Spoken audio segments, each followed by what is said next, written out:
Let's take you to the East African nation of Kenya. It has halted its controversial plan to send police to violence-torn Haiti under a UN-backed multinational mission. The move comes after Haiti's Prime Minister Ariel stated that he had agreed to step aside as armed gangs have taken over much of the Caribbean nation. In recent weeks, the crisis in Haiti has grown even more violent, with armed bandits looting basic infrastructure and fear rising of a famine. We're now joined by Executive Director of Amnesty International in Kenya, Irungu Houghton. Mr. Houghton, thank you very much for your time this morning. What do we know about the decision of the Kenyan government to retract? The proposed deployment has actually been controversial, I think, for about 6 months now. Of course, we had the legal challenge, which was resolved in February, and the government was required to essentially look at the agreement between the two governments. But I think besides that, what we have really seen is a sharp deterioration of the situation on the ground. I think the deployment is not now related to trying to manage crime, but it's really a full-blown conflict situation. We're not looking now at public order management, we're looking at peace enforcement. And I think that's one of the challenges that the government has had to recognize, that the context has changed completely. We should stop talking about criminal gangs and really start talking about paramilitary agents or paramilitary groupings. There is no state, there is no prime minister anymore. What we have is a failed state, a failed judiciary, and the absence of an elected National Assembly. So I think we really have to be clear that the situation has shifted, and I think that's what necessitated the government of Kenya's decision to pause the deployment. We use the word retracted, and you're using the word pause. And so which one is it? Is it just a temporary decision, and what will determine where it goes, where that it's going to get paused or cancelled altogether? The government of Kenya has not been clear on this position. We've seen several statements by the President, by the Prime Cabinet Secretary, and also by the Principal Secretary.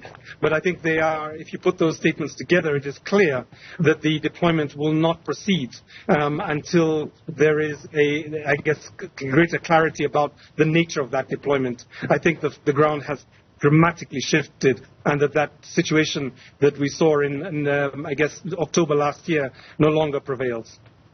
You speak of a dramatic shift. If any of the videos that we are seeing online in Haiti are anything to go by, does this deployment, or if this deployment were to happen, do these people that are going to be sent there have capacity to deal with the gangs that we are seeing?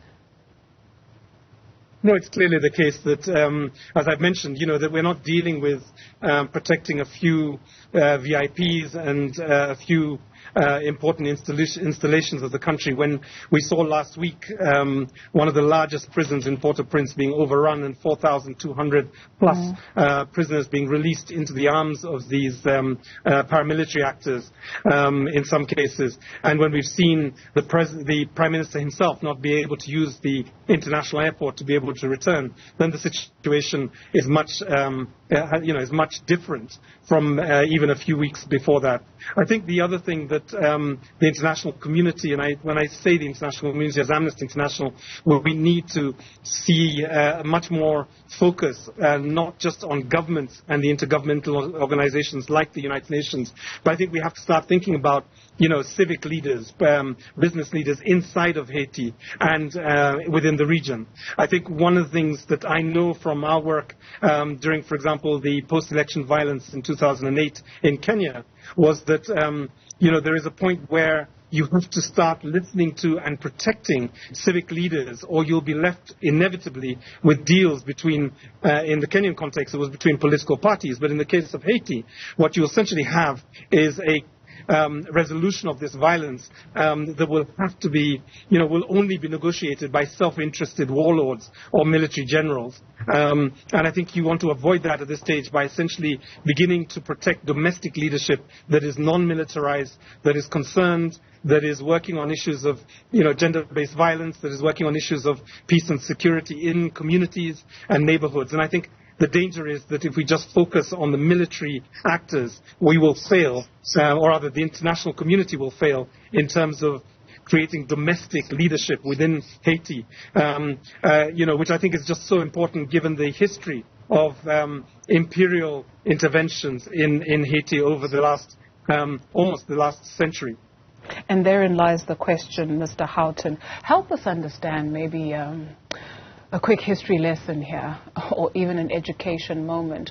What is going on in Haiti? What is allowing for what you call warlords and military actors to be so bolstered in a country that would seem is not operational, but they are functioning just fine? What allows for that? What is really happening, to your understanding? The history of Haiti is as proud and as tragic as, probably very few places in the world. I mean, this was the first independent black state that was established anywhere in the world, perhaps if you exclude the pre-colonial kingdoms and societies in Africa.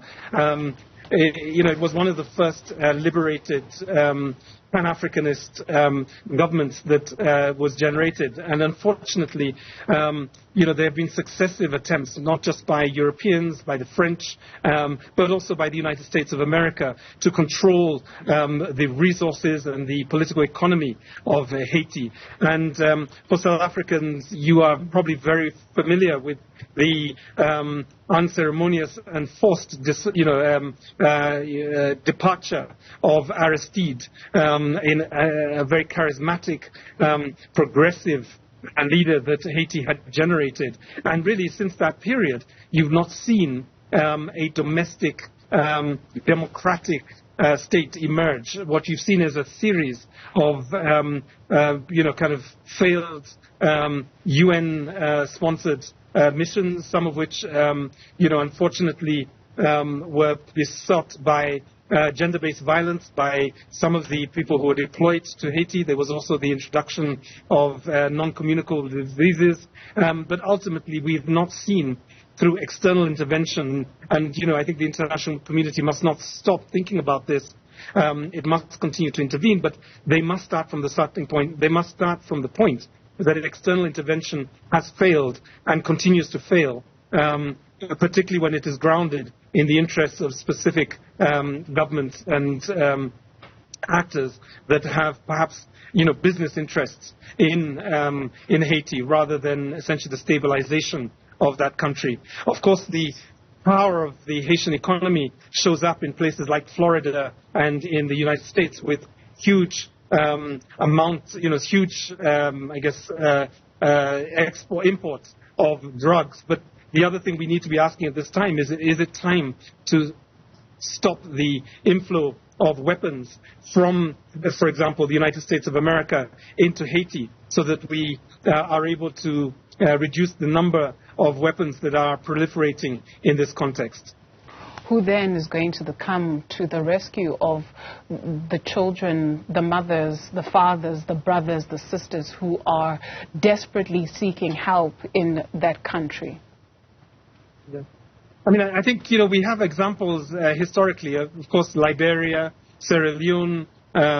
These are countries in which there were protracted conflicts, which, Haiti is beginning to look like those scenarios. And the Kenyan government initially had backed on the idea that we had played a constructive role in those two countries in terms of restoring governments that essentially have been able to, move to, regular elections, have been able to create the basis for a state and a civil society and a mass media, very much, like the South African context. But I think the issue now is that the CARICOM actors, the leadership within that region in the Caribbean and Latin America, and civic actors need to start thinking about a much more robust, comprehensive approach that would start with peace building and then begin to think about, issues of public order management. I think the situation on the ground is much too complicated for essentially just policing. I think we have to think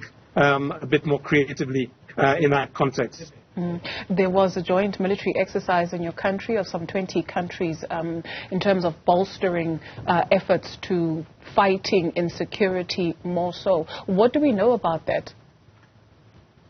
Well, a number of countries have pledged to join Kenya in the mobilization of, I think, up to 5,000 troops, and these troops would be at this point police troops into Haiti. But the other side of this is really who's going to pay for this. I mean, I think it's been very clear by a number of actors, Kenya included, that the mission will not be successful unless there is a robust financing framework, and the framework that they're planning to use is the UN Mission Trust funds. But at the moment, as we speak right now, only $10.8 million have been deposited into the UN Mission Trust Fund, and that's less than 0.5% that's required just for the first year. So I think there is, a reality that there is too little money. The situation is much more complex. At this point, who would these police officers report to? There's no functioning national police service. There is no judicial system, and the government is in disarray currently, and therefore there is no framework within which the policing would take place. Mr. Houghton, thank you very much for your time this morning. Irungu Houghton, Amnesty International Kenya Executive Director.